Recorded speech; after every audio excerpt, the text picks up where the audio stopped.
Hello everyone, my name is Anurag and I am one of the senior language trainers at B-GHUD.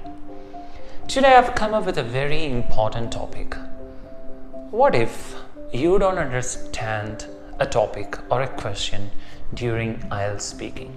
This is a common confusion among IELTS aspirants. A lot of our students ask us, is it okay to ask the examiner to repeat a question? I would say it's completely fine. You can ask the examiner to repeat a question. It's always better than assuming a question. However, instead of asking, please repeat, I would suggest you to frame better questions. Like, I'm sorry, I didn't quite hear that. Could you please repeat it? I'm sorry, I didn't quite hear that. Could you please repeat it? Or, I'm sorry, I didn't catch the question. Would you mind repeating it? I'm sorry, I didn't catch the question. Would you mind repeating it? Or you can simply say, I'm sorry, I didn't hear the question. Kindly repeat it. There are many ways that you can politely ask the examiner to repeat a question.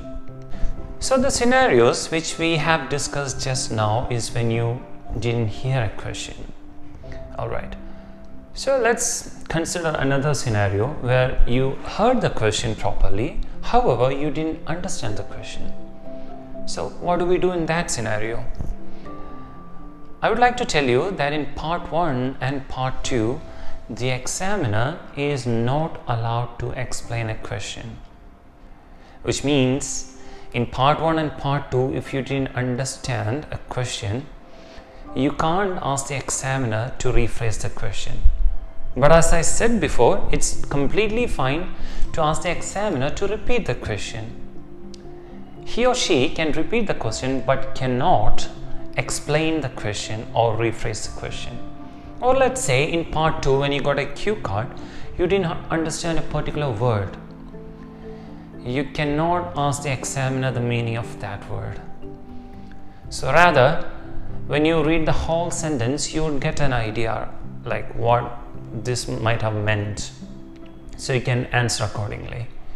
However, in part 3, during the two-way discussion, it's completely fine to ask the examiner to rephrase a question or to explain a question.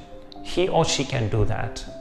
But keep in mind, you cannot ask the examiner to rephrase or explain a question in part 1 and part 2. But you can always ask the examiner to repeat a question. When it comes to part 3, you are allowed to ask the examiner to rephrase a question or explain a question or even to repeat a question. So that's it. Thank you so much, and I hope this tip would somehow help you for your IELTS preparation. And please do share the video with your dear ones. Thank you so much. Have a great day.